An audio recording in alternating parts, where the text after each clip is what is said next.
La Gambie, c'est pas un pays, c'est un couloir. Et dans ce couloir, il y a le Sénégal. Voilà le pays résumé en 2 lignes. On le voit clairement sur la carte, mais la Gambie est probablement le pays dont la forme est la plus absurde du monde. C'est une bande de terre de 50 km de large en moyenne qui s'enfonce sur 300 km à l'intérieur du Sénégal en suivant un fleuve. Un fleuve, c'est tout. C'est la raison d'être de ce pays. Et ce fleuve, c'est la Gambie.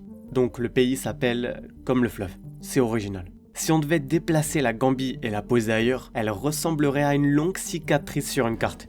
En fait, si vous retournez le pays à 180 degrés, vous auriez à peu près la forme du balai d'Harry Potter, le Nimbus 2000 pour être exact. Le pays fait 11 000 km², ce qui en fait l'un des plus petits pays d'Afrique continentale. Pour vous donner une idée, la Gambie est à peine plus grande que la Corse, sauf que dans la Corse, il n'y a pas presque 3 millions de personnes entassées. Et pourtant, ce pays n'a même pas accès à la mer en dehors d'une minuscule fenêtre de 80 km sur l'Atlantique. 80 km. C'est la seule bouffée d'air que ce pays a avant d'être complètement entouré par son voisin sénégalais. Et malgré cette géographie qui n'a aucun sens, les Gambiens vivent plutôt globalement partout le long du fleuve.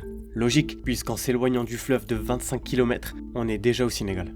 Mais alors, pourquoi ce pays existe dans cette forme aussi bizarre ? La réponse, c'est les Britanniques, bien évidemment. Qui d'autre ça pourrait être ? Au 19e siècle, les Britanniques contrôlaient le fleuve Gambie et son commerce. Les Français contrôlaient tout le reste, ce qui allait devenir le Sénégal. Et au lieu de se mettre d'accord pour faire quelque chose de propre sur une carte, ils ont tracé une frontière à 10 km de chaque côté du fleuve et ont appelé ça un pays. Tout avait l'air si simple à l'époque. La Gambie compte environ 2,8 millions d'habitants, mais sa diaspora est massive. Des centaines de milliers de Gambiens vivent en Europe, notamment en Espagne, en Italie et au Royaume-Uni. Et on comprend pourquoi, quand on sait que la Gambie fait partie des pays les plus pauvres du monde. Ce pays est pourtant tourné vers le fleuve comme d'autres se tournent vers la mer. Le fleuve Gambie est une autoroute naturelle qui traverse le pays d'est en ouest. Toute la vie économique, agricole et sociale tourne autour de lui. Et c'est aussi un pays qui attire un nombre important de touristes européens, notamment des Britanniques et des Scandinaves qui viennent chercher le soleil en hiver. La Gambie est même surnommée la côte souriante de l'Afrique, ce qui est assez paradoxal pour un pays qui n'a presque pas de côte. Et ce fleuve, il est navigable sur presque 500 km, ce qui est énorme pour un cours d'eau dans cette région. Et c'est d'ailleurs pour ça que les Britanniques s'y sont accrochés. Contrôler ce fleuve, c'était contrôler une voie commerciale naturelle vers l'intérieur du continent africain. Le point le plus large du pays fait 50 km seulement. Le plus étroit, à peine 20 km. Ce qui veut dire qu'à certains endroits, vous pouvez traverser la Gambie en voiture en moins de 30 minutes. De la frontière sénégalaise à la frontière sénégalaise. Ce n'est pas un pays, c'est un fleuve qui a décidé de devenir un État. Et pour couronner le tout, le relief est quasiment inexistant. Pas de montagne, pas de collines notables, juste une plaine alluviale plate comme une crêpe, découpée par le fleuve et ses mangroves. La Gambie est peut-être le seul pays du monde dont la géographie se résume à de l'eau.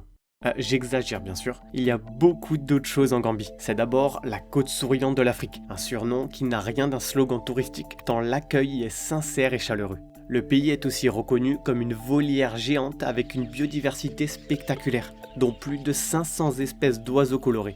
Ne vous y trompez pas, cette vidéo n'est pas une critique de cette forme absurde, mais une analyse pour comprendre comment un simple fleuve a sculpté l'identité d'un peuple. La Gambie est la preuve qu'on n'a pas besoin d'un immense territoire pour avoir une histoire fascinante et un cœur immense. Si vous connaissez quelqu'un qui vient de Gambie ou si vous avez visité ce pays improbable, dites-le en commentaire. Et Jacques a dit de suggérer d'autres pays qui n'ont aucun sens sur une carte. Alors profitez-en pour vous abonner. Et bien sûr, cliquez sur cette vidéo pour comprendre pourquoi la Croatie n'a aucun sens.